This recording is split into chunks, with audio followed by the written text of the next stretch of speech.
Here we go, the second of the semi-finals. We will have Relevi, the root of the mountain, up against Blitzel Aldrich. Hit it.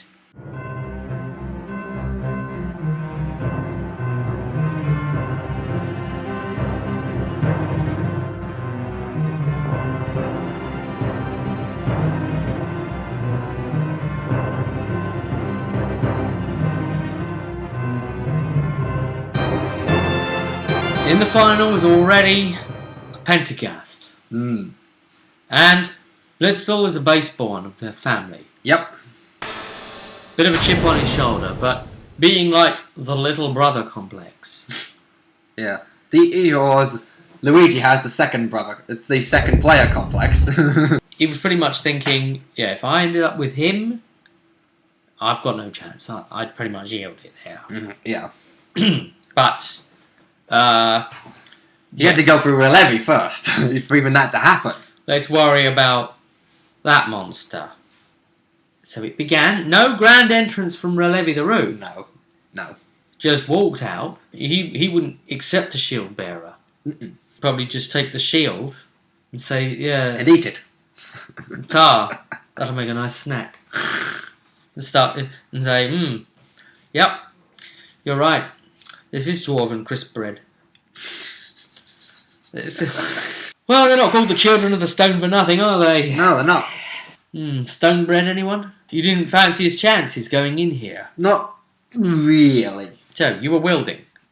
A halberd. As always. Yep. And in that full plate that makes you feel near indestructible. Well, mostly. Up against Relevi the Root with his dual black axes. Yeah.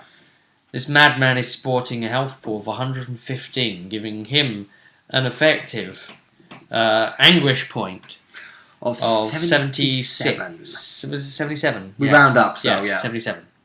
So, we always round up into the combatant's favour by the point. So, yours was significantly lower. Yeah, it's only like 40 something. However, Blitzel came out of the gate fairly strong. Yeah, he did his normal nice coming in and blitzing his opponent as fast as he could with much damage as he could try and get. A reasonable amount of stunts activations. Relevi the Root was not getting very lucky on his stunts. No. The fact is, I was even using stunt points to make sure this guy was knocked on his ass with a knock prone, so that he wouldn't be able to get a second attack with a minor action. That's right. For being a master dual wielder. You know, knock prone is a very subtly powerful thing, isn't it? It in a group, it can add takes away the aim. It can make your allies able to hit them easier because they're not prone. It's a +1 to hit. Makes them move slower after getting up. Yep. If it's a range, not prone.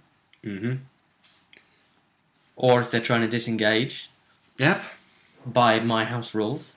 So. Or if they're climbing a ladder or a rope and you knock prone whilst they're on the rope. Could be pretty bad. And in this case, because Relevi uses the master of dual wield to get a free, well, it's technically free, but he has to use a minor action to hit with.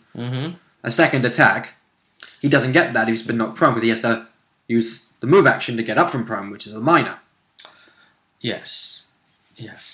I suppose some people could be pedantic and argue, oh, you could still hit with the offhand minor if you got up with your minor.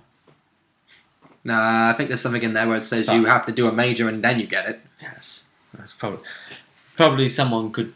But that'd be pointless because it's the same. But it'd be pointless because if you're getting up and using your said minor to use the offhand minor, you're sacrificing damage because you used half your strength and no stunt points are generated from it. That's right. Which would make it kind of pointless. It's basically a lightning attack. Yeah. Well, anyway. Well, almost, but yeah. Except when you actually do proper lightning attack as well. You still get your full strength. Which is quite lullable. Yeah, you can hit for 3 attacks in one go. So, he couldn't really pull out a lot. And everything he was doing to you, he was doing respectable amounts of damage. But your plate was swallowing most of it. Yeah. Couldn't get anything through, and it was only into it was significant enough to start pushing it. Yeah. Blitzel was going out with all-out attacks, reducing his defense, because Blitzel, like I say, he's an easy-to-hit character, but he relies on not being the one hit if he was to be in a party. The health difference between you was really quite large. Blitzel was outright winning. To begin with, yeah. And then the tide started changing. Yeah. When some of them stunts started kicking in for the route. Piercing armour, but he never had enough to actually lightning attack properly. No, he couldn't do his full complement like the way he'd like. Yeah. Or to be able to lethal blow for 4. Which instead of 5, yeah. He can do specifically. So, bit of a missed out. So he had to put up with like piercing armour instead. And it was an automatic 5 damage. Against a plate where he will be used to fighting that way to try and take knights down. And the fact is, with the way you were rolling, you were barely rolling more than 5 sometimes. He wasn't rolling that good to hit. Yeah. But Blitzel's got a very low defence. And he was sacrificing that defence even more with his all-out attacks. But then Relay the Route was following suit. Yep. He didn't start off doing that, but as soon as you started all-out attacking, he started all-out attacking. Yeah. Like, I'll meet you on that. Yeah. I'll have you there. So, yeah. Yeah. I wasn't applying his +1 damage from all-out attack to his second strike. Well, I don't know if you should or not, but yeah. I wasn't. So, well, GM's call. Mm. It was going. He started to. It was weird because you still had done him a hell of a lot more damage than he'd done you. Yeah. However, I pushed him into needing to take a test. You both got to a point where you were about 10 away from your thresholds respectively. Yeah. Even though you'd done a crap load more damage to him because of his health pool difference. Yeah. There were a couple of times where I rolled so low, I wish I had rolled higher and I might have actually won it. Mm. Because Blitzel, in the end, lost due to a willpower test. Yeah, well, Relevi got pushed into that territory. Yeah. How much over was he? In the end of it, he was only like 6. But we tested the round afterwards. 6 over, and Blitzel was 16. Called because he was a 66 over 48 as his 2/3. He needed a 16 on the dice to actually pass that test. Relevi the Route wasn't going to go out, but the judges called Blitzel out. However, I, as the GM, was curious. I wanted to see if Blitzel, how many more rounds Blitzel would have needed to try and make it happen, or die trying. It's only figuratively, not real. Yeah. This didn't actually happen then after this point. We're just rolling the dice to see what would have happened. And we did roll the dice. And the thing is, Blitzel did enough damage to push him to, a 20 needed? He's 115 health, which gives him 77 2/3 threshold. Hmm. You pushed his health up to 97, which gave him a target number 20. Hmm. Willpower self-discipline. He's got willpower 3. He's got self-discipline focus, so he's 5. And his dice came up as 16. Total, everything accounted for. You said. Mm-hmm. Which means if Blitzel had passed his previous test, Blitzel would have gone through and into the final. Blitzel only needed 1 more round. 1. Yeah.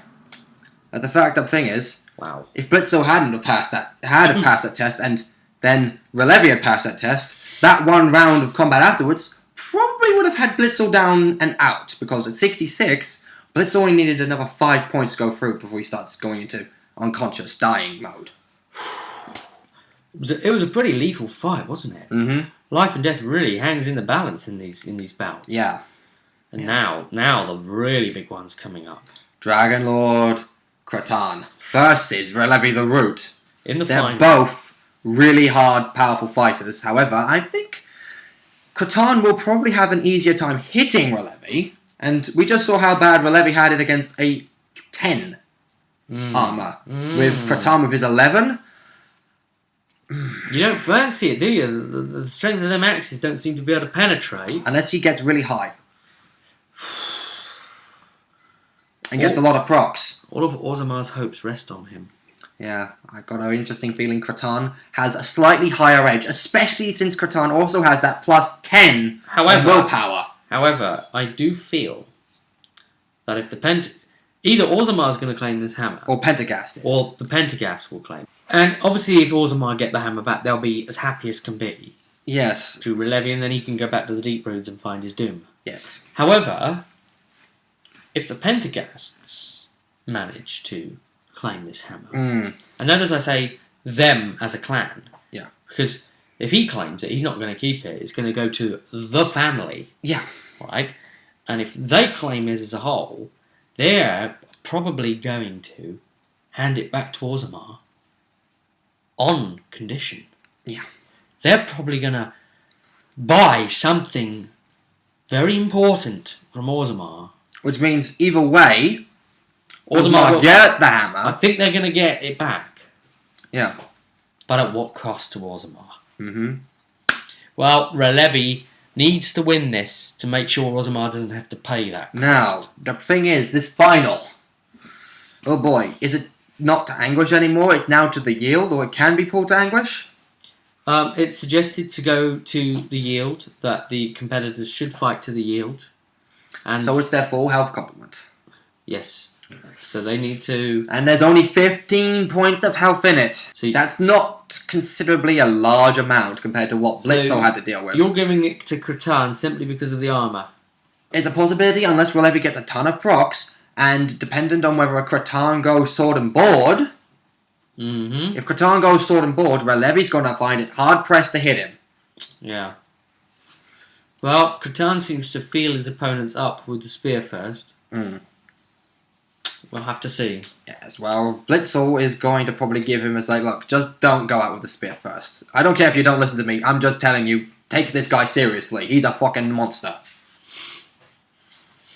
And he'd probably be saying to you, well, why would you care about my outlook when you're so distanced from the family? Because as much as I may hate you, I don't actually want to see you get hurt. That would probably make Lord Penteghast sort of smirk. Yeah, so it's like, oh, you are implying that I can get hurt, is that it? Pretty much. No, I'm not implying. I would definitely say that Blitzel took some serious pain from that Yeah. From that, considering he went past his threshold and almost to his 0 point.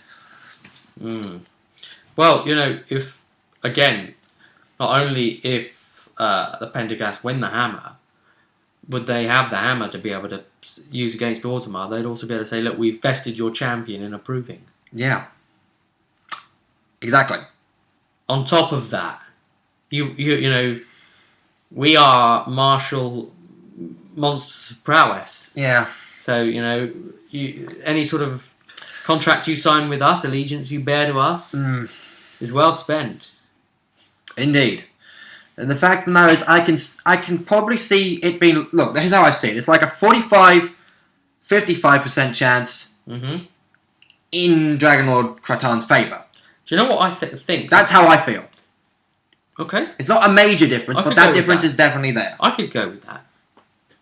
I think that they may be able to negotiate something along the lines of if we happen to war with Orlais again in the upcoming, in the next... You make us weapons with this hammer. In the next 200 years, your smiths will forge for us, and should we appear to be losing, then you will open up your keep to us for our refugees, or send reinforcements from the city in a contract binding for the next 300 years. Yeah. Which isn't very long for the dwarf mentality. No, not really. But then again, the dwarves might be completely wiped out by then as well. Do you imagine the dwarves of Orzammar at war against Orlais? That'd be fun. Contractually. That'd be fun. Contractually through Navarra. That'd be seriously and utterly ridiculous to see. But then, what are Navarra planning to do next anyway?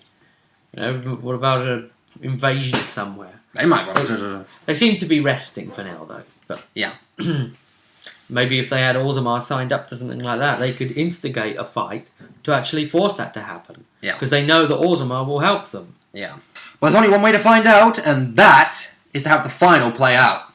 So we'll see you there in the final arena.